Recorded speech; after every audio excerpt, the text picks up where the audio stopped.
हरियाणा की भारतीय जनता पार्टी सरकार ने युवाओं के रोजगार को, नई भर्तियों को मजाक बनाकर रख दिया है। कोर्ट ने 5 फरवरी को हरियाणा सरकार को इजाजत दी कि वो ग्रुप सी की भर्तियों को करा सके, हजारों युवाओं को नौकरी दे सके, लेकिन सरकार ने उस छूट का गलत फायदा उठाकर गलत तरीके से मेरिट लिस्ट बना के, गलत तरीके से युवाओं को रोजगार की जद से बाहर रख के उस छूट का फायदा उठाया, जिसका नतीजा ये कि एक बार फिर इन भर्तियों पर कोर्ट की मार की तलवार लटक रही है। इन भर्तियों में बहुत सारे युवा ऐसे हैं जिन्होंने कोर्ट में जाकर के बताया कि ग्रुप सी की, उदाहरण के तौर पे एएलएम की भर्ती में 45.82 ये एक आंकड़ा रखा गया, मानक रखा गया कि इससे ज्यादा अंक जिसके भी हैं, ये कट ऑफ रखा गया, इससे ज्यादा अंक के सभी बच्चों को मेरिट लिस्ट में शामिल होना चाहिए था, उनकी भर्ती होनी चाहिए थी। लेकिन 51 नंबर जिस बच्चे के आए हैं उसको भी लिस्ट से बाहर निकाल दिया। एसएससी का काम करने का तरीका देखिए, आयोग का काम करने का तरीका देखिए कि जिन बच्चों के नंबर ज्यादा हैं वो लिस्ट से बाहर हैं, जिन बच्चों के नंबर कम हैं वो लिस्ट के अंदर हैं। और फिर खट्टर साहब छाती पीटते हैं, ढोल पीटते हैं इस बात का कि हमारी सरकार में पर्ची खर्ची नहीं चलती। तो फिर जिन बच्चों का जायज हक बनता था, जिनके नंबर थे, खट्टर साहब वो बाहर कैसे हो गए?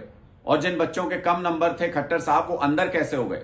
इसका मतलब पर्ची खर्ची भी चल रही है आपकी सरकार के अंदर, हेराफेरी भी चल रही है और युवाओं के हक की लूट भी चल रही है, जिसकी वजह से अब कोर्ट ने सरकार को नोटिस थमा दिया है कि हमको जवाब चाहिए। एक कमेटी बना दी है कोर्ट ने जो तकनीकी पहलू की जांच करेगी कि जिन बच्चों ने अपने डॉक्यूमेंट अपलोड किए वो भी लिस्ट से बाहर कैसे हैं। और उस तकनीकी कमेटी में आयोग की रिक्वेस्ट के बावजूद आयोग के किसी भी सदस्य को कोर्ट ने नहीं रखा। इसका मतलब ये कि कोर्ट को भरोसा नहीं है कि आयोग के लोग सही तरीके से कोर्ट के काम में सहयोग करेंगे, उस कमेटी के काम में सहयोग करेंगे।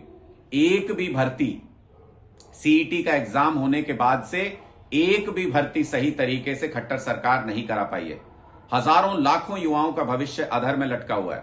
खट्टर साहब कहते थे हर साल हम सीईटी का एग्जाम कराएंगे। 2022 में सीईटी का क्वालिफाइंग एग्जाम हुआ था। जो 3.5 लाख बच्चे उसमें क्वालिफाई हुए उनको भी अभी तक पूरा मौका नहीं मिला है। जितनी जॉब्स होती हैं उसके 4 गुना बच्चों को सिर्फ बुलाया जाता है सेकेंडरी टेस्ट देने के लिए। लेकिन जो 3.5 लाख बच्चों के बाद 6 लाख और बच्चे तैयार हो चुके हैं नौकरियां करने के लिए, जो अपनी 10वीं 12वीं या ग्रेजुएशन पास कर चुके हैं, उनके लिए कोई मौका नहीं है हरियाणा के अंदर। उनके लिए कोई एग्जाम दोबारा नहीं रखा गया खट्टर सरकार की तरफ से। इसका मतलब ये कि हरियाणा के युवाओं का नौकरी का जो हक है, जो जायज हक है, उसको खट्टर सरकार मार रही है।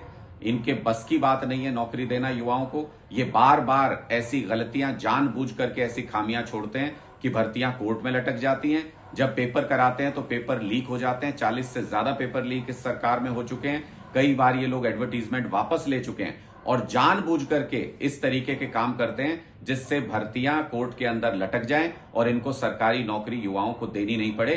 2 लाख सरकारी नौकरी हरियाणा के अंदर खाली है। हमने पहले भी कहा है, खट्टर सरकार के बस की बात नहीं है, बीजेपी के बस की बात नहीं है हरियाणा के युवाओं को नौकरी देना। आम आदमी की जिस दिन सरकार आएगी, ये 2 लाख सरकारी नौकरी पहली कलम से जारी करेंगे, युवाओं को रोजगार का अवसर देंगे, हर घर में रोजगार देंगे। बीजेपी की तरह नहीं, जिन्होंने नारा दिया था कि हर घर रोजगार देंगे, लेकिन हर घर में एक बेरोजगार खड़ा कर दिया।